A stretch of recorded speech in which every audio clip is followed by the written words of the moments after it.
Earlier this week, we heard from Joel Thomas, Saints running backs coach, who acknowledged what we all knew. Alvin Kamara spent the bulk of last year injured. In spite of that, still ran for 800 yards, caught 81 passes, only scored 6 touchdowns, but in spite of missing a couple of games, playing on bum knee and ankle all year, that he was limited but is now healthy. And Pete Carmichael added to that. Yeah, I think that, you go back and you look at some of the early games in the season, and there were some wow moments of him.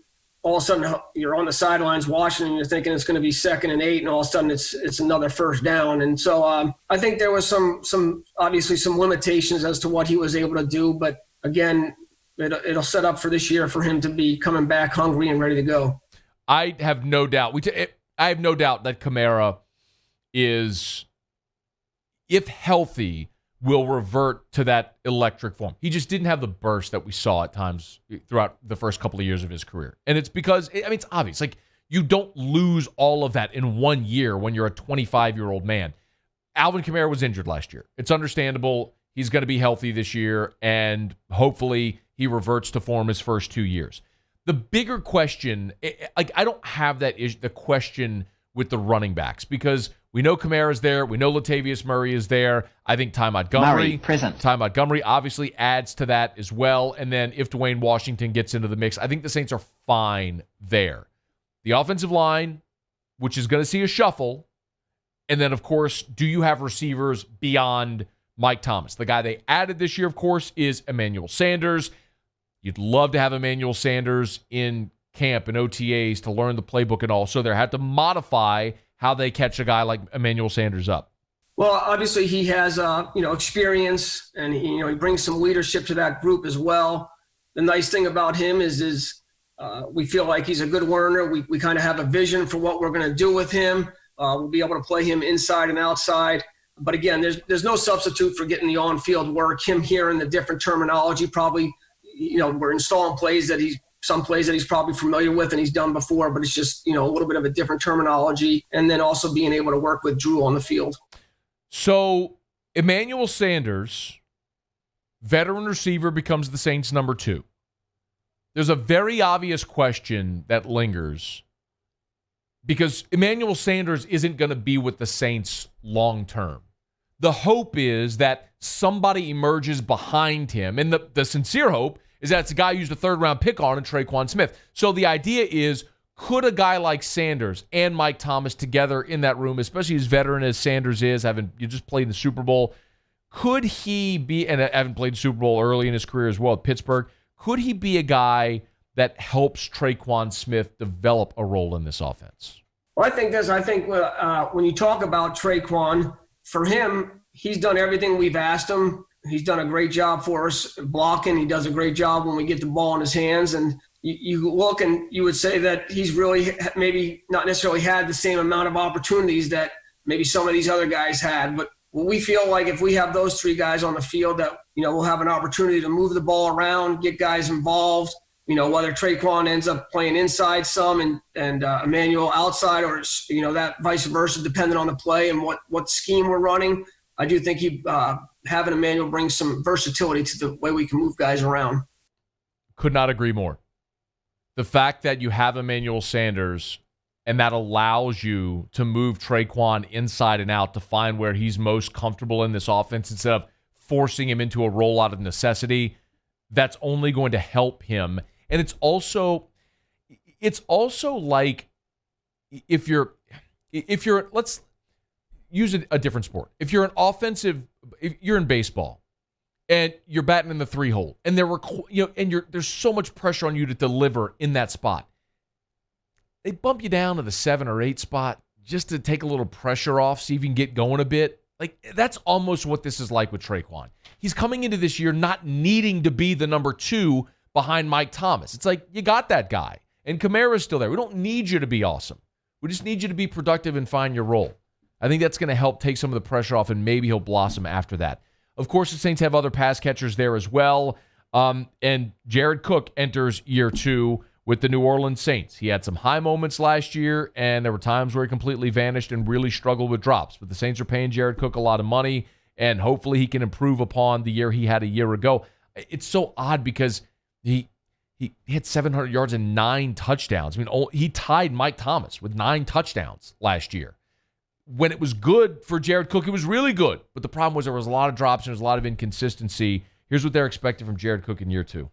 Yeah, again, we were real excited when we signed him in free agency, in the year past. And we saw him do a lot of good things on film. We were excited with what we saw. And again, it took us a little while to get going with him during the season. And again, part of that was, us just giving him those opportunities.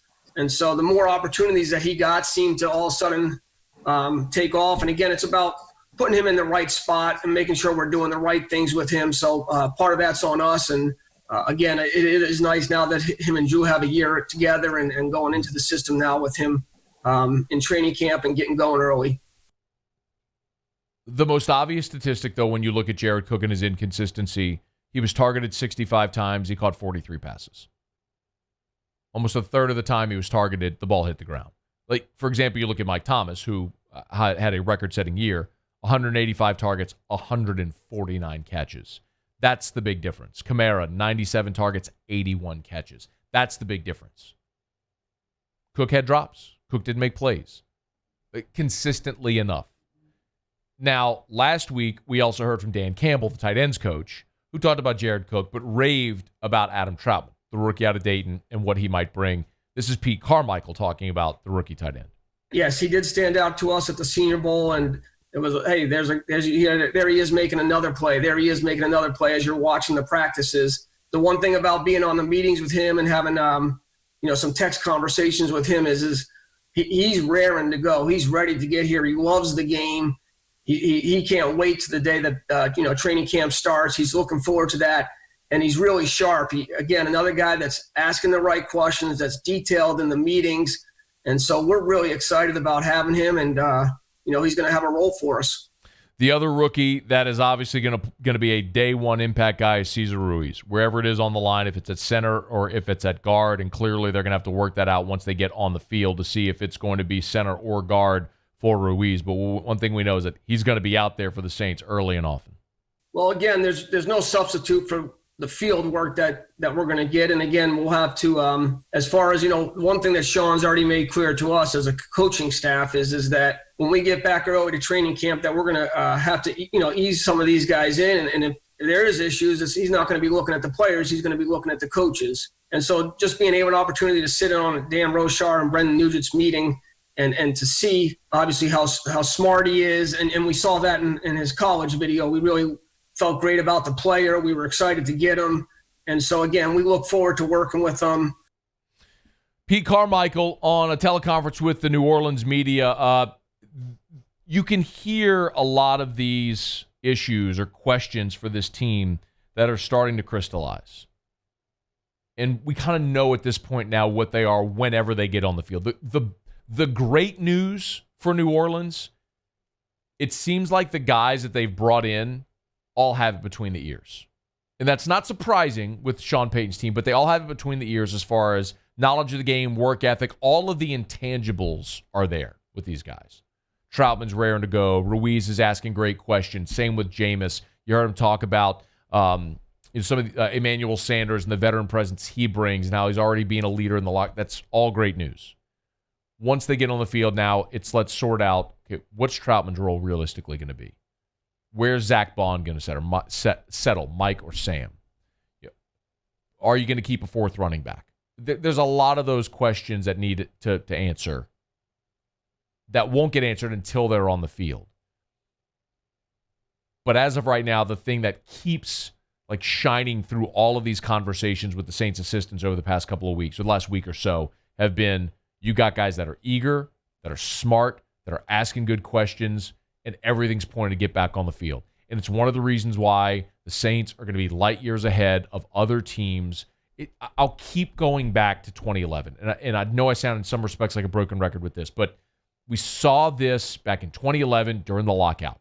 The Saints were the team that was the standard in the NFL for player-led workouts. The players had accountability. Drew Brees organized practices out at Tulane and different places.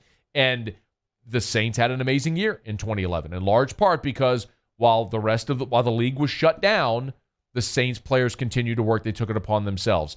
And while that core from 2011 largely is not here anymore, you've still got Drew Brees in place, and you still have that culture in place. Even though the names and the faces may be different, that culture remains, and that feeling, that general feeling remains. I think that's one of the reasons when they get on the field, the Saints are going to be light years ahead of basically every other team in the NFL, or at least at that standard with whatever teams are at that standard in the NFL. Hey, thanks so much for watching. Please leave your comments. I love to interact, and be sure to hit the red subscribe button below.